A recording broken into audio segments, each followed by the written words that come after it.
Let's talk about a huge idea. What if I told you that our entire approach to making AI safe is based on something that's physically impossible? For years, we've been acting like architects, trying to design and build a perfect, predictable machine. But it turns out we need to be gardeners instead. Today, we're going to dig into why that's not just a nice metaphor, it's a fundamental shift demanded by the laws of physics and computation. This one sentence, right here, is the key to everything. It's this powerful idea that connects two worlds you'd never expect to see in the same room. The hard, cold logic of computational physics and the deeply human insights of developmental psychology. To really get why this matters so much, we have to start with the problem, a discovery that basically shattered our dream of ever having perfect control. For a long time, the holy grail of AI safety was perfect control. The dream was to build a system that was totally predictable, totally verifiable. But that dream has slammed right into a brick wall. And look, this isn't just some temporary engineering hurdle we can code our way out of. This is a fundamental law of the universe, and we discovered it in some of the simplest computer programs you could possibly imagine. So it all begins with this thing called a cellular automaton. Just picture a single row of pixels on your screen. They can be black or white, and the rules for what happens next are incredibly simple. A cell's color in the next row is decided only by its own color and the color of its two neighbors. That's it. Sounds super simple, right? Totally local, totally predictable. Well, here's where it gets wild. You let those simple, almost innocent rules run, and you don't always get a simple pattern. Sometimes you get this. This amazing, complex visual is the result of what's called Rule 30. It looks chaotic, but there's structure in there too. And the mind-blowing part? There is absolutely no way to predict what it's going to look like just by looking at the rules. No way at all. This strange behavior points to a really deep truth about how the universe works. It's a principle called computational irreducibility. And what it means, in plain English, is that for complex systems like Rule 30, there's no magic formula, no clever shortcut to figure out what it's going to do a million steps from now. The only way to know the future is to actually live through it, one step at a time. There's no fast-forward button. So, the scientist who figured all this out, Stephen Wolfram, he sorted all these behaviors into 4 basic classes. Class 1 systems just fizzle out and become static. Boring.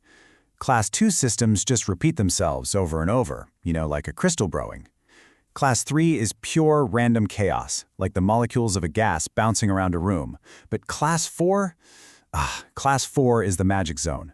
It's this incredible balancing act between order and chaos. It's where you find life itself, and, critically for us, it's where advanced AI operates. And here's the punchline. This is the big so what. If advanced AI really is a Class 4 system, and all the evidence says it is, then the control problem, as we've always thought about it, is unsolvable.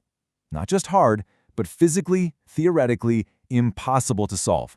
You cannot write a perfect mathematical proof that guarantees a complex, intelligent system will always behave the way you want it to. The old way of thinking is officially broken. So, if the architect's dream of a perfect blueprint is totally shattered, what are we supposed to do? Well, we have to throw out the old metaphor and pick up a new one. We have to stop thinking of ourselves as architects who engineer a static building and start thinking of ourselves as gardeners who cultivate a living, dynamic system. Let's just break this down for a second. The architect is all about top-down control. Their goal is perfect prediction. They build something to an exact specification, and the result is a static object. The gardener, on the other hand, works from the bottom up. Their goal isn't perfect prediction. It's influence, it's guidance. They create the right environment, the rich soil, the right amount of water and sun, and then they guide a living thing's growth through constant iterative feedback. We have to stop trying to build a machine and start learning how to cultivate a mind. Now, you might be thinking, okay, gardener, that sounds nice and poetic, but is it just a fuzzy metaphor? Nope. It turns out this idea is grounded in a really rigorous scientific framework that nature has been road testing for millions of years to align autonomous agents. I'm talking about attachment theory, straight out of psychology. Attachment theory is basically nature's own alignment protocol. It's the playbook for how a caregiver guides a totally autonomous agent, a human child, towards a healthy, well-adjusted life. And it works by providing 2 key things.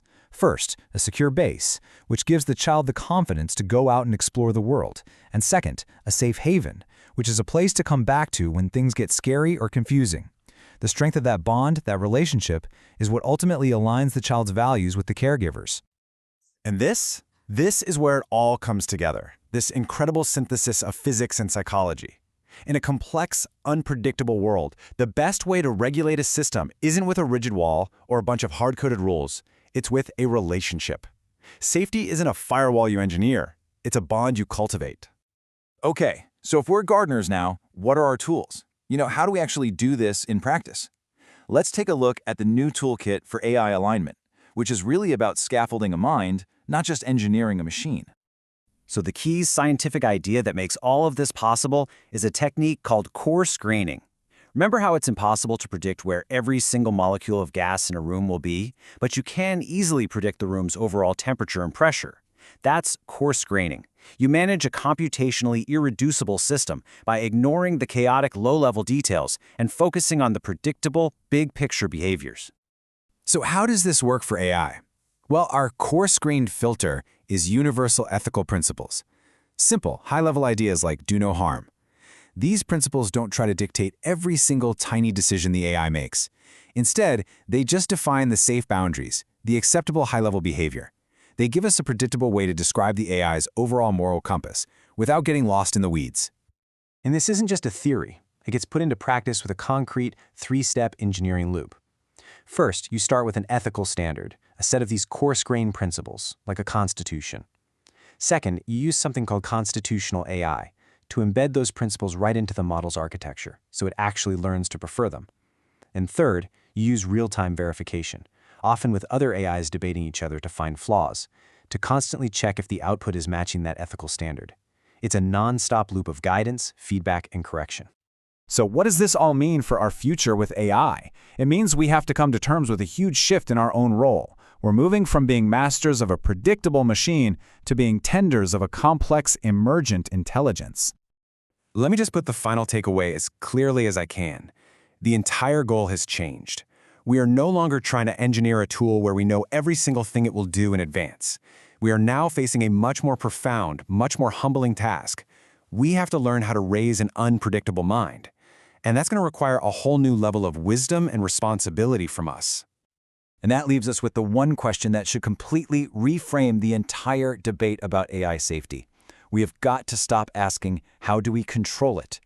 That question is chasing a ghost. It's based on a physical impossibility.